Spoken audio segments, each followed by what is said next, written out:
नसते जेव्हा तू मराठी कथा। केतन आणि स्वाती दोघंही नवरा बायको शहरात राहायचे। केतन नोकरीला होता, स्वाती पुढचे शिक्षण घेत होती। केतन तिला सपोर्ट करत होता, तिला पुढे शिकायची खूप इच्छा होती। आई बाबाही केतनवर खूप खुश होते।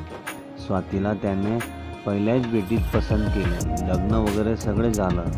ते दोघे केतनच्या नोकरीसाठी शहरात राहायचे, त्याचे आई बाबा गावी असायचे। केतनही स्वभावाने चांगला समजदार होता, स्वातीही संस्कारी आणि तिचीही समजदार साथ देणारी होती। दोघंही आपल्या राजा राणीच्या संसारात छान राहत होते। केतनला ऑफिसला जाताना त्याच्या टिफिनपासून ते सर्व वस्तू त्याच्या हातात द्याव्या लागत। स्वाती यायची सर्व वस्तू काढून जागच्या जागी ठेवायची, ती सवय तिला लागली होती। एखाद्या दिवशी एखादी फाईल किंवा वस्तू नाही सापडली तर केतन बघण्याचेही कष्ट घेत नव्हता। तो स्वातीला आवाज द्यायचा, मग ती शोधून द्यायची, नेमकी ती वस्तू तिथेच असायची। असं बऱ्याचदा व्हायचं, त्यास त्याला खूप सवय झाली होती। स्वातीही आपल्या नवऱ्याचे खूप लाड करायची, तोही तिला खूप जपायचा, जीव लावायचा। एक दिवस असाच आला, केतनला महत्त्वाची फाईल वेळेला लागत होती, पण स्वातीने तर बघितली नव्हती। तिला त्याने ती फाईल काल घरी आणलेली आठवत नव्हती, तर केतनने स्वातीला खूप बोलू लागला। तिचे काही ऐकूनही घेतलं नाही, तिला लगेच डोळ्यात पाणी आलं। तरी ती फाईल सगळीकडे शोधत होती, पण नाही मिळाली। शेवटी केतनने रागात स्वातीला खूप बोलला आणि रागानेच ऑफिसला निघून गेला। स्वाती त्याला रागावलेलं पहिल्यांदाच बघत होती। तो ऑफिसला निघून गेला। स्वातीने सहज टीव्ही लावला, बातम्यांना कोरोना रुग्णसंख्या वाढीविषयी सांगत होते। तिला आता सगळं कसं होईल थोडी सर्वांचीच काळजी वाटत होती। त्याच वेळेस तिच्या बाबांचा फोन आला, तिच्या आईच्या हाताला लागलं होतं। ती हातावर पडल्यामुळे हाताला लागलं होते। ते दोघंच राहायचे, सोबत कोणीही नव्हतं। तिच्या बाबांचा आवाज ऐकून त्यांना काय वाटायचं याची तिला कल्पना आली। तिचे बाबा हॉस्पिटल वगैरे म्हटलं की त्यांना भीती वाटायची। मग सांगितल्याबरोबर ती लगेच निघाली। तिने विचार केला, केतनला फोन करून सांगू, आता तो आज मीटिंगमध्ये असेल, आधीच तो रागात आहे, परत त्याला त्रास नको, म्हणून ती बाबांनी सांगितलेल्या हॉस्पिटलमध्ये पोहोचली। आईच्या हाताला बरंच लागलं होतं, तिचा हात फ्रॅक्चर झाला होता, हाताला प्लास्टर केलेले होते। स्वातीला आईला अशा अवस्थेत बघून रडू कोसळलं। बाबांनी ती आलेली पाहून जीवाजीव आला। या सगळ्यात संध्याकाळ झाली होती। ते घरी आले।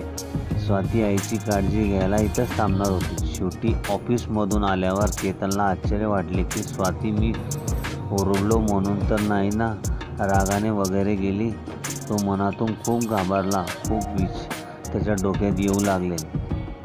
मग पटकन त्याने तिच्या माहेरी कॉल लावला। बाबांना कॉल केल्यावर त्यांनी स्वाती आल्याच्या आईला दुखापत झाल्याचं सांगितलं। उलट त्यांनी काळजी घ्या, स्वातीला थोडे दिवस तुमच्या जवळ असू द्या, तुमच्या मदतीला। तेव्हा बाबांना बरं वाटलं। स्वातीने कॉल घेतला। केतनने प्रथम तिला सॉरी म्हटलं, मी तुझ्यावर खूप रागावलो, ती फाईल मिळाली मला, सॉरी। तिनेही त्याला लगेच माफ केले आणि सांगितले, मी तर सकाळीच केव्हाच विसरून गेले आणि मी तुमच्यावर रागावले नाही। त्याच्याही मनाला बरं वाटलं। त्याने तिला आईची काळजी घ्यायला थांब सांगितलं। परंतु 2 दिवसांनी लॉकडाऊन पडला। स्वाती 1 महिना माहेरी होती। आईही बरी झाली होती।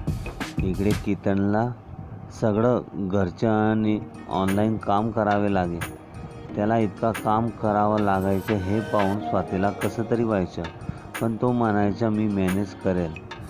तो घरातील सगळं काम आणि इतर गोष्टी बघू लागला। एकट्याला सगळं बघावं लागेल। तेव्हा त्याला स्वाती किती करते आपल्यासाठी याची जाणीव झाली। त्याला तिचे महत्त्व कळलं, ती आहे म्हणून मी आहे हे त्याला समजलं। लॉकडाऊनमुळे खूप गोष्टी तो शिकला। खूप छान बदल झाला होता त्याचा। तो फोनवर स्वातीला सगळं सांगायचा, ऑनलाईन काम आणि स्वतःचं सगळं घरचं तो करायचा, पण त्याला स्वातीची खूप आठवण यायची. काय करणार, हा लॉकडाऊन कडक होता. कोरोना रुग्णसंख्येची वाढत होती. तिच्या आईसाठी त्याने खूप तिला समजून घेतले. तिलाही आपल्या नवऱ्याचे कौतुक वाटायचे. लॉकडाऊन संपला आणि आई आता बऱ्या झाल्या होत्या. कितीतरी दिवसांनी स्वाती घरी आलेली पाहून केतनला आनंदाने तिला मिठी मारली आणि आपल्या जवळ घेतलं. तीही त्याच्या मिठीत क्षणभर विसावली.